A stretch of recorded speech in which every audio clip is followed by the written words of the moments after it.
A Vision of Yesterday's Warmth by Ratter on AO3. Read by Cobalt. Chapter 1. Crude Trap. With her sneakers digging holes in the mixture of sand and dirt beneath her, Kohane is having a difficult time not falling to the ground in a fit of laughter. It works perfectly in this situation, as Akito's big wireless speaker provides her with something to hunch over on with her giggles, leading to a futile attempt to block out the feedback streaking out of it. "Make it stop!" Kotaro shouts at Akito, genuinely terrified of receiving a noise complaint from an angry townsfolk. This was Vivid Street, and as Kohane had grown closer to the community there, she could say with the utmost certainty that waking up to the shrill noise of feedback wouldn't cause a ruckus and was rather a gentle warning alarm. With his panicking, Kotaro sounds like he's harmonizing with the speaker. Akito rubs his nose bridge with a command that sounds more like a groan than anything. "Move the mic!" Kotaro agrees in an instant and points the mic away from the speaker, and just like that, the screams and shrieks come to a halt. To prevent any more feedback, Akito rushes over to the speaker to turn it off. Crouching behind the speaker, he asks Kotaro, "You do have Livehouse experience. You're telling me you don't know how to stop feedback?" He sounds exhausted, and truly they all are with the new training methods Ken-san had coerced them into doing after they learned the truth about Rad Weekend. But Akito isn't mad, no? What is this if not another mundanity of practicing in the park?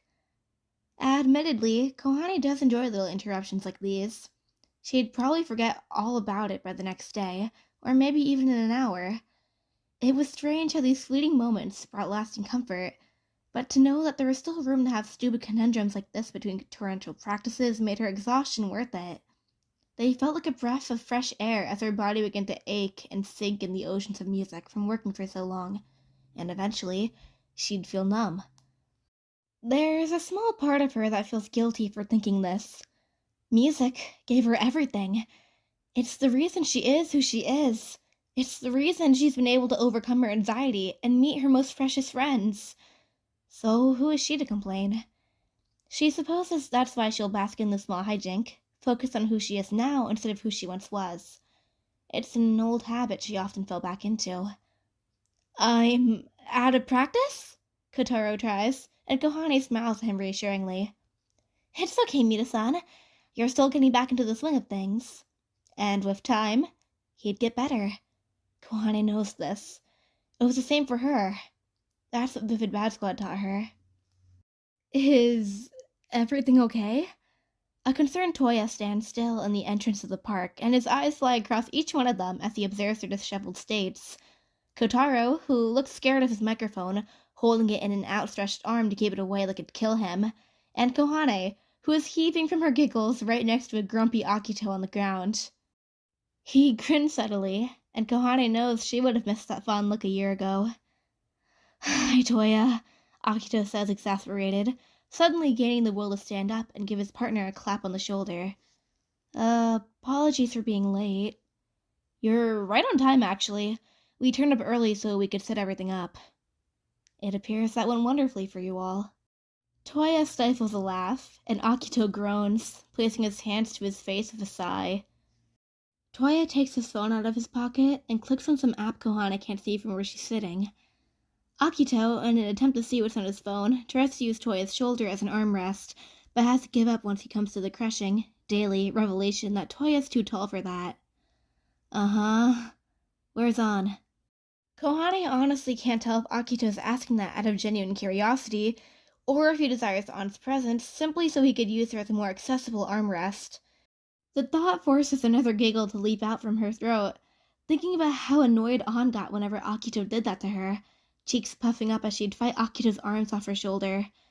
It's never intentional, usually just an innate response that Kohane surmised happened since the two of them had known each other for so long. "Shiraishi messaged me that she'll be running late today. Weekend Garage has a line going down the road," Touya informs the group. He looks a tad wary of the situation. Akito nods. "Good thing we got our drinks before the place opened up this morning." "And we didn't even have to pay," Kohane pipes up. "We really are lucky to have Anchan and Ken-san taking care of us." She just said, Touya squints to reread the message. You guys can all start without me. I'll show up later. With 18 fire emojis. 18? Akito quips. Yes, I counted. Kohane finally stands up, rubbing some of the sand and dirt off of her skirt. That sounds a lot like Anshan. Along with dirt, she tries to shake off the thought of An fiercely pressing on the fire symbol like a lunatic because now it's time to get the show on the road. They all finish setting up the speaker and mics again, this time with no extra feedback, and after doing some embarrassing vocal warm-ups, they start singing. It's an easy flow.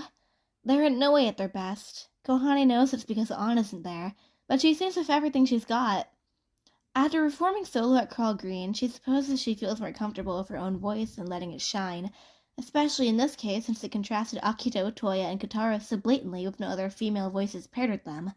Well, it was an easy flow. That's until it's forcibly cut short by Kohane and Kotaro's screams when the ground shakes and the morning sky lights up into a burning afternoon. Along with their cries of terror, the speaker even has the means to join them, and the feedback starts up again, but now with something that feels like malicious intent as Kohane's legs fail to support her and she crashes to the ground with her hands pressed so firmly over her ears. She was willing to go deaf just to make it stop, please. The earth seems to let out one more sigh before the ground beneath her rattles again, and she can't tell if the vibrations she feels are tremors of the world beneath her or her friends joining her on the ground, toppling like dominoes. Forcing herself to open her eyes, she blinks away some of the dust and frees her ears from their cage. She doesn't know what to say. She can hardly hear her own thoughts over the palpitations of her heart, but it doesn't really matter because the only thing in her head is varied ways of saying, "What the hell just happened? What just..." She barely manages to spew the words out, having to fight to get them out of her chest. The spring riders are still bouncing behind them, leaving nothing but the squeaky sound of old metal and their panicked breaths in the park. Akito's eyes shoot open. Was that a fucking earthquake? No time to lose. He offers everyone a hand and practically lifts their shaking bodies from the ground. Touya blinks frantically, patting at Kohane's shoulders like a worried father. Is everyone okay? I think? Kohane hardly answers. She's bewildered, but the rest of her body seems terrified. Akito does make a good point, though. With how common earthquakes were in Japan, especially, that probably explained whatever just happened. We need to get somewhere safe, right now! There's always aftershock! Smart thinking, Azusawa. Guys? Kotaro's breaths come out raspy on an anxious lilt. I don't think that was an earthquake. Akito's eyebrows furrow at the proposition. What? He follows Kotaro's gaze, which is fixated on the sky. Holy shit! A cloud of black smoke billows upwards from a nearby building, leaking into the blue sky. There was no earthquake. It was an explosion! That's even worse! Which explained the flash of light Kohane saw before everything started shaking. Kohane's hands instinctively clamp her mouth shut. An explosion! On Vivid Street? We need to make sure everyone's okay. Adrenaline is still rushing through her veins, and she figures she'll make good use of it while it lasts. She needs to go check on everyone. What if someone got injured? Getting ahead of herself, she runs over to the sidewalk and glances at her teammates from over her shoulders. Right behind you, Hane, Akito assures her, with a determined glint in his eyes, catching up to her with Touya lagging behind. Kotaro shudders. I think I'll stay here. So if Anshan shows up, I can tell her what happened. Thank you, Mida-san, Touya says. We'll be back soon. We'll text you if anything shows up. It's not a challenge to find out where the explosion must have happened. There's an alley on the street with nothing but smoke inside of it. Whatever was in there has been replaced with darkness, appearing as a portal to the underworld. Investigating this alleyway seems like a bad omen that'll give them all lung cancer, and they especially couldn't afford that happening as singers. She toys with the hems of her jacket and summons the courage to look at her teammates. Are we going in? Akito's answer lies in the fact that he swiftly lifts the collar of his sweatshirt up to cover his mouth and nose. If someone's in there, and they're injured... Shouldn't we get an adult, like Ken-san or someone? He's kinda busy right now, and from the looks of it, I wouldn't be surprised if the entire population of Vivid Street is at Weekend Garage. Kohane still teeters back and forth, biting her lip. You're right. If she could see his mouth, she knew he'd be grinning somehow. Though, there are times where not even Akito's willpower could alleviate her worries. This can't be a good idea, but seeing as human life could possibly be at stake... Aoyagi-kun? Touya takes a deep breath, and the two of them also cover their noses. If it gets hard to breathe, we're leaving immediately. All together. That sounds like a good plan. Akito snorts because it's obvious. They all stare at each other, not knowing who should go first. There's a pit in her stomach just looking at the alleyway. Noticing their dormancy, Akito's the one to take the fall and straight up walks into the smoke, and any trace of orange is swallowed whole by gray and black. Kohane's lip quivers. Well, we are a team. Once she knows Touya is following her, she tries to wave some of the smoke away with her hat, but to no avail. Touya coughs behind her, and she twists back to see if he's okay. He gives her a thumbs up with his free hand. Kohane can't help it when she latches onto his wrist for support, albeit scared that he'd somehow wander off. Akito is nowhere to be seen. And how long is this alley exactly? Smoke builds up in her chest, and she quickly starts hacking. She turns to Touya, who's also struggling. They've got to leave. They'll suffocate. They can't leave yet. Akito is still gone.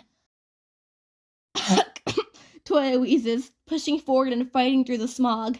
Akito! There's no response, and Kohane thinks she's going to hurl. He can't be dead, can he? She tries her best not to collapse from the thought alone, internally screaming at her father for bequeathing his anxiety to her. She needs to be strong. Shinonome-kun! She removes the cloth covering her mouth to scream at him. She truly hopes she isn't normally this impulsive, immediately regretting her actions and plugging her nose shut, detaching herself from Touya. There isn't time for regret. Akito is gone, but he can't have died, right? Hello? It's a desperate cry this time. It filters out the vague sound of a tick, tick, tick. She and Touya feel an obligation not to leave this alleyway. They said they would all leave together, and they can't live that down. She's going to vomit all over Touya. She can't think straight when her mind has convinced her that Shinonome Akito is dead. There's a tug at her sleeve, and she's forced to the ground by a mysterious hand. First, Akito dies, and now she's getting murdered? The pavement doesn't taste very nice. Why is that the only thought she can pull out of all the other ideas that frantically swarm in her head? She shakes her head in an attempt to clear her mind. It doesn't work. In fact, it's as if even more smoke enters her conscious thoughts, and it does a great job of filtering out any useful ones she can conceive to get out of the present situation. Tick, tick, tick. Aoyagi-kun? She croaks. It's so hard to keep her cool. The only prevention tactic is knowing that even more smoke will enter her lungs if she panics any harder. If that's even possible. The answer to her call is made evident when another body joins her on the ground. She doesn't know whether to be relieved that it's Touya, who's still breathing, or horrified that he still hadn't left. He doesn't respond, his hand going white from how hard it's clamping over his nose. Oh yeah, she's supposed to be doing that too. But they can't just stay here. She uses her free arm to try to propel herself up, but is cut off by a loud, "Stay down!" The voice is so raspy, she has no idea who it could belong to. So they're getting mugged, too? Waiting for them to die of suffocation so their belongings could be stolen? That's so messed up. The explosion was a mere distraction to lure them into a trap. She's not ready for death. She really isn't. So she has to hold back her vomit and focus on trying to not die. They say that in times like this, your life flashes before your eyes. But honestly, it's more like a weird stereogram montage, and she can't tell beginning from the end. She sees An, then she sees her cousins, and then... After a long 30 seconds, that rather feels like 30 minutes, she opens her eyes and can see a lot more clearly. You guys can get up now. the mugger says, breathing heavily. Sorry, I thought inhaling the pavement would be safer than inhaling the smoke. Kohane's head shoots up to see their murderer. Shinonome-kun? Akito? Touya beams incredulously. It's still hazy with light gray. The smoke that mercilessly clings to her lungs makes her voice come out raspy when she leaps up from the ground and wraps her arms around Akito. Oh, I'm so glad you're okay. She honestly has no idea what just happened, but it doesn't matter, because Akito is alive. And even though he coughs a few times, Kohane feels as if all the smoke in that godforsaken alleyway has been cleared and wrapped in warmth and sunshine and rainbows. She doesn't think she's been happier to hug someone in her entire life. I didn't mean to scare you like that. I'm sorry. Akito clears his throat and hesitantly returns the hug. Are you guys okay? Why didn't you leave? Touya asks, ignoring his questions entirely. He'd got that strict lilt to his voice, the one that he always got when lecturing Akito and An about their crippling grades. You risked your life without question and... Touya pauses his rant completely and points in front of him. Why is there a porta potty? Kohane squeaks and detangles herself from Akito and... There is an actual porta potty. It's just sitting there at the very end of the alleyway, bright yellow, rusted and with a lack of a roof. I have no idea, Akito states, but I did rip the roof off of it and use it to fan all the smoke away. It worked better than I expected. That is so strange. Touya slowly approaches the porta potty, like he's being lured to his doom by a cursed item. Is that what caused the explosion? It doesn't look damaged, though. Look, I'm more confused about how it even ended up here. Kohane nods and scans the periphery. She blinks, adjusting her eyes to the brighter light, but it ends up stinging. Smoke got into her contacts. Crap! Besides the irritation her eyes get from simply existing, this truly is an ordinary alleyway, and if not for the neon porta potty at the end of it, she would have paid it no extra mind. Though, if she was still under Taiga-san's care, she's sure she would. She took the idea of looking at this town very literally at first, and her eyes used to ache from staring at every single minute detail the streets had to offer for so long.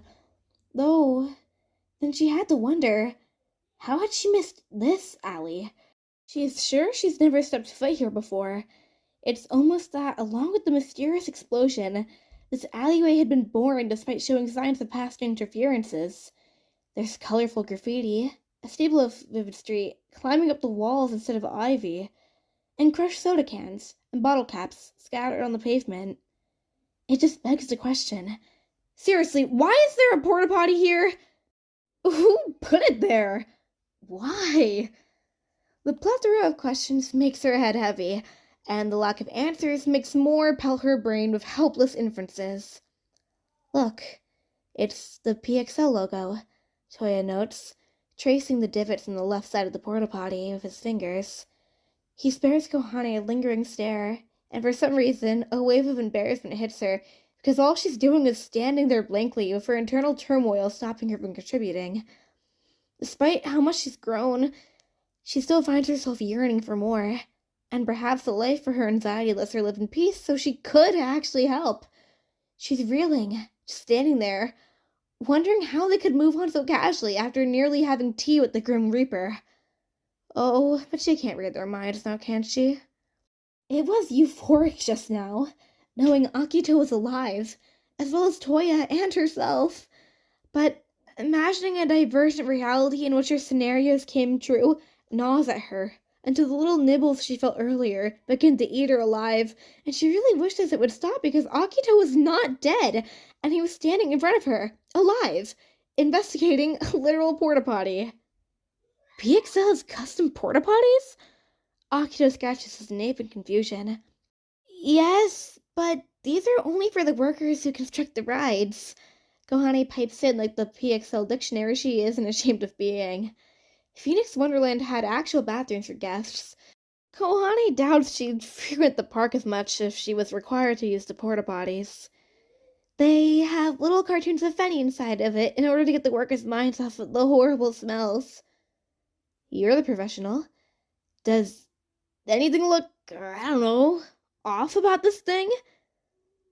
Kohane joins him at the porta potty. It doesn't smell that bad, only reeking of smoke.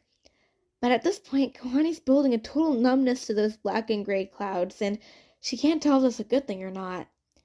She can't say anything is out of the ordinary, except for one glaringly obvious inconsistency in its design.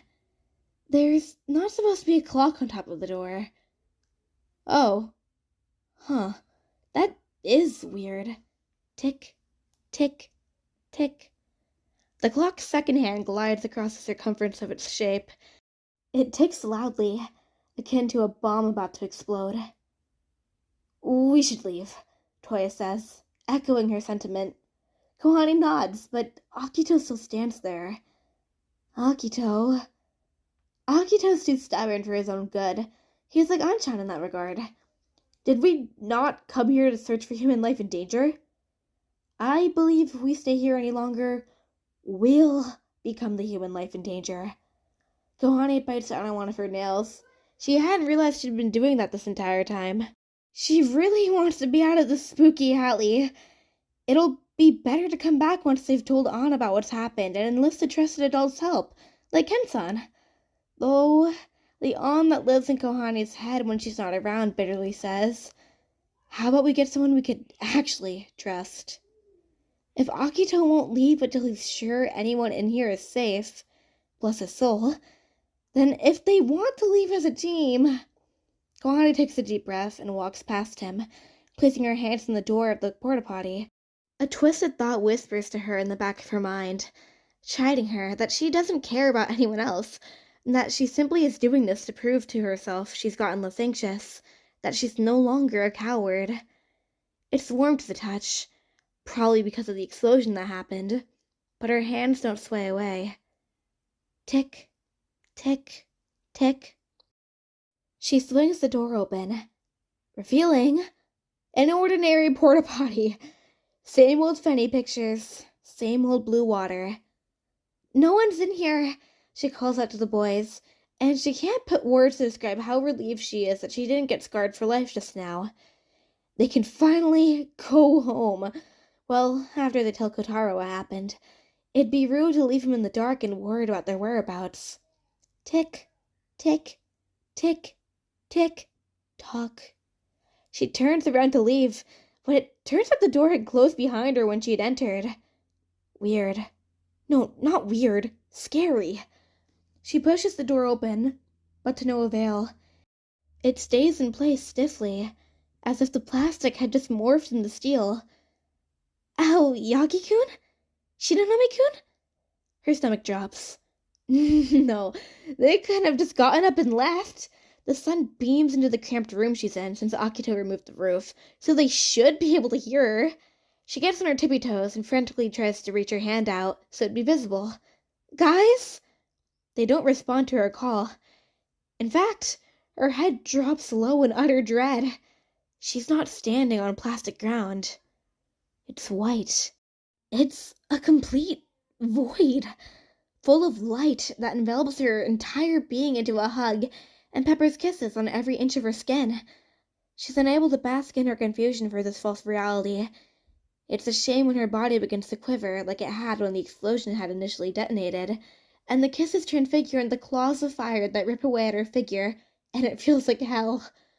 All Kohane can do is scream until her throat pains her more than her body does. Hello? Hey, are you okay? A gentle voice sounded in Kohane's ears. There was a firm grasp on one of her shoulders, but her brain was too disoriented to care who it could have belonged to. Her head bobbed up and down like a bobblehead, as the voice's owner shook and rocked her back and forth. It's dangerous to be sitting in the middle of the street like this, you know? Kohane opened her mouth, and only a sound that sounded like a deflated kickball came out. Her hands climbed up from her ankles to her throat, and in a blind attempt to say something, anything, she choked on the words, and they poured out of her in a hoarse, guttural gasp. Anchan? You're alive! The voice rejoiced. And it was then Kohane realized that An was unfortunately not its owner. Even when her brain was so muddled and every inch of her body ached, she knew that An's voice was higher than the one who spoke to her now. The two of their voices both answered their diction, but the person who had found her here sounded more mature, and their voices weighted with years of communication. Can you, open your eyes, kid? Opening her eyes was like how babies must feel when they open their eyes for the first time. Every color was so vividly saturated in the few blurry shapes one could make out in that stage of life. Or maybe Kohane needed new contacts. That was probably the kicker here. She blinked a few times to see more clearly, so rapidly, so determined because she had to see the world and where she was. Luckily, that wasn't hard to discover. Upon swift investigation of the ground beneath her, she was so utterly grateful that it was vivid streets pavement instead of a white void that she contemplated reaching down and kissing the road. It wouldn't be hard, admittedly, if not for the hand on her shoulder keeping her secure and grounded.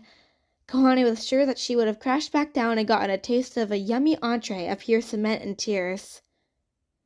Examining her surroundings further, Kohane's eyes landed on the grip on her shoulder. A wrinkly hand that had long fingers, too many rings to count, and nails painted a pretty coral color. Well, now she knew for sure this wasn't on, and her heart panged. Following the path of this person's arm, Kohane could tell they were a denim connoisseur and seemed to enjoy purchasing clothes that were larger than their size, because the jacket had fallen off their shoulders. This revealed a black turtleneck and a gold necklace that housed a magenta stone in its center that looked fairly expensive. And her visions trekked across this person's body. Kohane's heart stopped beating once she locked eyes with two brown ones that reflected years of kindness and dedication. For this is no ordinary resident of Vivid Street. Not at all. The warm smile that beamed onto her belonged to Kotaki Nagi.